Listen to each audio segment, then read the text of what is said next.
एक interesting story सुनाता हूँ जो काश हमें किसी ने बहुत पहले सुना दी होती।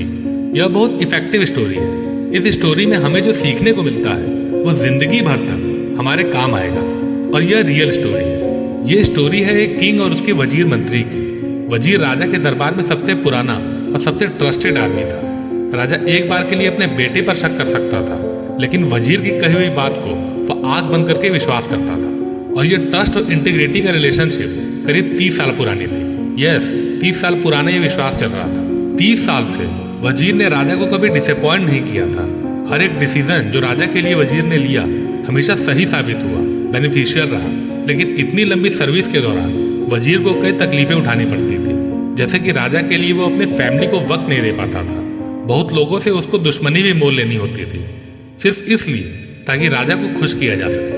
यहाँ तक कि दरबार के दूसरे मंत्री और लोग भी इस रिश्ते से जलते थे कि यार इतने अच्छे इनके बॉन्डिंग क्यों है।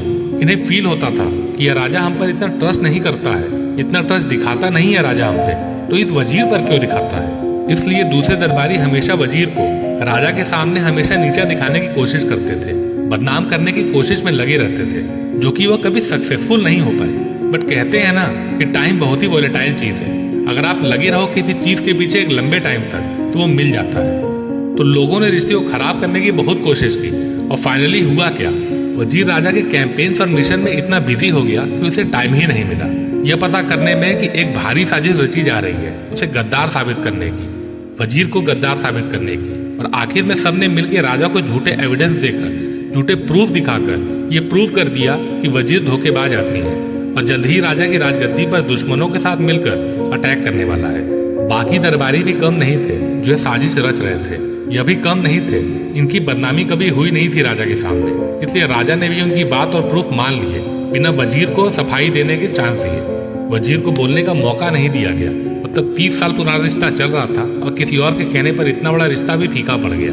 राजा ने उसे सजाए मौत सुना दी। और उस टाइम यह ट्रेडिशन था कि जिस भी इंसान को सजा सुनाई जाती थी, मौत की सजा सुनाई जाती थी, उस टाइम होता यह था कि उसके हाथ पांव बांध करके भयानक पालतू शिकारी कुत्तों के बाड़े में फेंक दिया जाता था। एक ऐसा बाड़ा होता था, वहां पर बहुत सारे कुत्ते थे, भयानक शिकारी थे वो, और उसमें फेंक देते थे अगर उसको सजाए मौत सुनाई जाती थी तो, जो कि यह इंसान की चमड़ी उधेड़ देते थे। बहुत ही भयानक सजा थी ये, और ना केवल चमड़ी बल्कि हड्डी तक नहीं छोड़ते थे। बट वजीर ने इस सजा को सुनते ही राजा से सिर्फ एक रिक्वेस्ट की कि मेरी सजा सिर्फ 10 दिन के लिए पोस्टपोन कर दो, ताकि मैं जिन लोगों से पैसा मांगता हूँ वो उनसे लेकर मैं अपने कर्ज उतार सकूँ। अपनी जो भी जमीन जायदाद है वो अपने बच्चों को इक्वली बांट दूं, ताकि मेरे मरने के बाद वे लड़े ना, आराम से रह सके। तो राजा ने रिक्वेस्ट को आखिरी इच्छा मानकर एक्सेप्ट कर लिया।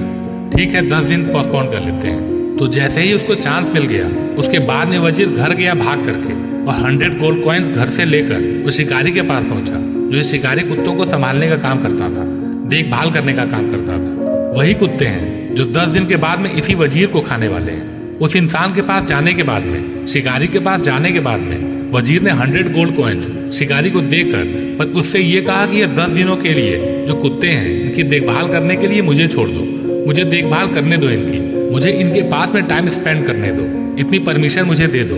मैं आपको बदले में 100 कॉइन्स दे रहा हूँ गोल्ड के। शिकारी को तो गोल्ड कॉइन्स मिल रहे हैं, वह मान भी गया, उसने डील एक्सेप्ट कर लिया। और फिर क्या हुआ, नेक्स्ट 10 डेज तक, 10 दिनों तक वजीर उन्हीं कुत्तों के साथ में रहा। उन्हें खिलाता गया, उन्हें शिकार पे ले जाता, उन्हें नहलाता धुलाता, उनके साथ में खेलता। और तो और 10वें दिन तक वो कुत्ते वजीर के हाथों से खा रहे थे खाना। और कुत्ते ऐसे होते हैं जो कभी भूलते नहीं हैं। अगर आप उनके लिए कुछ भी कर लेते हो वह भूलते नहीं हैं, उनको याद रहता है। उसके बाद में 11वें डे पर वजीर को राजा के सामने लाया गया। उसकी सजा जो राजा के सामने होनी थी, हाथ पांव उसके बांधे गए वजीर के, उन्हें शिकारी कुत्तों के सामने डाल दिया गया ताकि वह शिकारी कुत्ते वजीर को खा ले। शिकारी कुत्ते उस पर झपटे, लेकिन उसे खाने के लिए नहीं बल्कि उसके साथ में खेलने के लिए। सब के सब कुत्ते प्यार से वजीर के ऊपर गिर रहे हैं। पोंछ हिला करके सारे कुत्ते वजीर को प्यार दिखा रहे हैं। राजा और बाकी के दरबारी यह देखकर हैरान हो गए कि इतने खतरनाक कुत्ते, एग्रेसिव शिकारी कुत्ते इस वजीर को प्यार क्यों कर रहा है, खा क्यों नहीं रहा है, उसकी चमड़ी क्यों नहीं उधेड़ रहा है। राजा ने यह सब बातें वजीर से पूछी गई कि यह सब क्या हो रहा है, यह खेल अलग कैसे हो गया। वजीर बोला कि महाराज, मैंने इन कुत्तों को सिर्फ 10 दिन देखभाल की है। सिर्फ 10 दिन के देखभाल की वजह से ये मुझे मारने से मुकर गए, बल्कि मुझे प्यार दे रहे हैं। और आपकी सेवा मैंने 30 साल की है, लेकिन आपने मेरे कुछ दुश्मनों की बातों और इल्जामों के बहकावे में आ करके मुझे सजाए मौत सुना दी। राजा शर्म से पानी पानी हो गया। उसे अपनी गलती का एहसास हुआ, उसकी सजा को माफ किया और उसने वजीर को उसकी पोजीशन फिर से दे दी कि फिर से तुम काम करो, तुम तो विश्वास के लायक हो। और उन सारे दरबारियों को जिन्होंने साजिश रची थी उनको वजीर के हवाले कर दिया, जिन्होंने राजा के कान भरे थे। वजीर चाहता तो उन्हें मौत के घाट उतार सकता था, बट वजीर ने अपने दुश्मनों को, दरबारियों को माफ कर दिया। वजीर के माफ करने की वजह से राजा की नजरों में और ऊपर उठ गया। वजीर अगर ऐसा करता कि अपने इनोसेंट से राजा को समझाने की कोशिश करता, अगर वो अपनी मासूमियत साबित करने की कोशिश करता कि यार मैं नहीं हूँ, मैंने ऐसा नहीं किया, तो शायद उसकी मौत हो जाती, तो शायद कुत्ते ने वजीर की चमड़ी उधेड़ दी होती। लेकिन वजीर ने सोचा कि मैं अपने आप को सही साबित वर्ड से करने से अच्छा एक्शन से साबित करूं, एक्शन से दिखाऊं राजा को कि वह कितनी बड़ी गलती कर चुका है, राजा ने कितनी बड़ी गलती की है उसकी वफादार वजीर पर शक करके। So the lesson is, argument करने से अच्छा, बोल कर बताने से अच्छा है कि एक्शन से अप्रूव करो चीजों को।